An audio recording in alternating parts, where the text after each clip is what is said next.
दर्शन करून तुम्हाला मिळतं तरी काय, वाईट गोष्टींमध्ये तुमचा कधी घसरून देऊ नका पाय.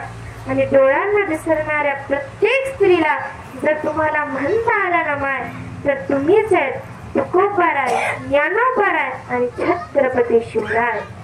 म्हणून व्यसन करू नका, वाईट मार्गाला जाऊ नका. अहो 10 रुपयाला भेटत तरी काय, काहीच नाही. उलट त्यामुळे आपली इज्जत जाते. पण तरी काही काही 10 रुपये अशाच एका पट्ट्याने आणली. आता पावसाळ्याचे दिवस होते, आणली एकाने फुल प्याला. घरी आला, आपले कपडे ओले झाले होते म्हणून कपडे बदलले. आला बायको जवळ येऊन बसला. बिचारी आपली भाकऱ्या थापीत होती चुलीवर. बसला जवळ, सुरू केलं. गावातल्या माणसाला काडीची अक्कल नाही. आता पुढचं या गाड्याला आठवणा. गावातल्या माणसाला काहीच कळत नाही. ती म्हणल्यावर झालं तरी काय, पुढे याची गाडी सरकाना, पण बळबळ पुन्हा सरकली. सुरू केलं. गावातल्या माणसाने मला सरपंच केलं नाही. या गाड्याला सरपंच केलं नाही. मला जर सरपंच केलं असतं ना, अख्खं गाव बदलेलं असतं, अख्खं गाव. तू सरपंचच काय घेऊन बसली? जर मला आमदार केलं असतं ना, अख्खा तालुका बदलेला असता, अख्खा तालुका. यातूनच उपदेश करायला आम्हाला संधी. हा, अख्खा तालुका बदलेला असता, अख्खा तालुका. जर मला खासदार केला असता ना, अख्खा जिल्हा बदलेला असता, अख्खा जिल्हा. एवढ्यावरच नाही, जर मला मुख्यमंत्री केला असता ना, अख्खा राज्य बदलेला असता, अख्खा राज्य. आणि अख्ख्या महाराष्ट्रात लाडके दारू भाऊ योजना चालू केली असते.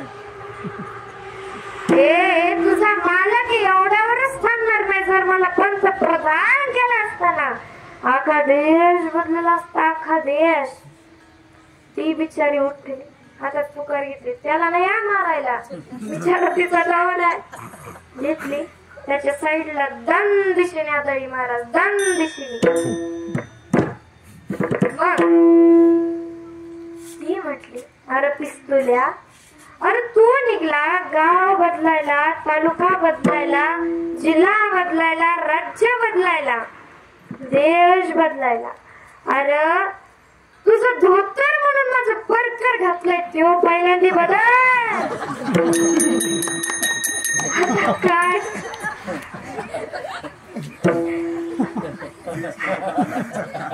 म्हणजे दारू पिल्याने असं होतं, मग आपण का बरं पितो? आता काय म्हटलं, उलट इज्जत जाते, ते दारू मला पैसे जाते, वेळ जातो. जर एवढं होत असेल तर मग आपण व्यसन न करता भगवंताचं नामस्मरण केलं पाहिजे. आणि आपल्यावरती जे 32 कॅरेट सोन्यापेक्षा शुद्ध प्रेम करतात ना, त्या आई वडिलांची देखील सेवा केली पाहिजे. अहो, आई माईचं सागर आहे, ते पिता दयेचा समुद्र आहे. म्हणून त्या आई वडिलांची आपण सेवा केली पाहिजे. काय आनंदी होते आई वडिलांच्या सेवेत. अहो, आज आई आणि वडील दोघंही एकदम सेम आहे. आई ही पृथ्वीपेक्षा देखील मोठी आहे आणि वडील हे आकाशापेक्षा देखील उंच आहे. म्हणून त्या आई वडिलांची सेवा करा, खूप आनंद आहे त्यांच्या सेवेत. अहो, आपली आई 9 महिने 9 दिवस जिनं आपल्या गर्भामध्ये वाढवलं, जिनं चालायला, बोलायला, पळायला, खेळायला, सगळं काही करायला जिनं शिकवलं, त्या आईची आपण सेवा करा. अहो, ज्यांनी आपल्या अंगातला फाटका बनी न बघता आपल्या मुलाला 2-2 हजाराचा ड्रेस दिला ना, त्या वडिलांची देखील सेवा करा. अहो, आपल्या पायामध्ये फाटकी चप्पल आहे, कधी कधी तर वाहनच नाही, पायात चप्पलच नाही, पण माझ्या मुलाला उन्हाळ्यात पळू नाही, त्याला चट्टी बसू नये, त्याला कुठं काटा टोचू नये म्हणून 2-2 हजाराचा बूट पुरवताना तो देखील पाप असतो. हे आपण लक्षात घेतला पाहिजे.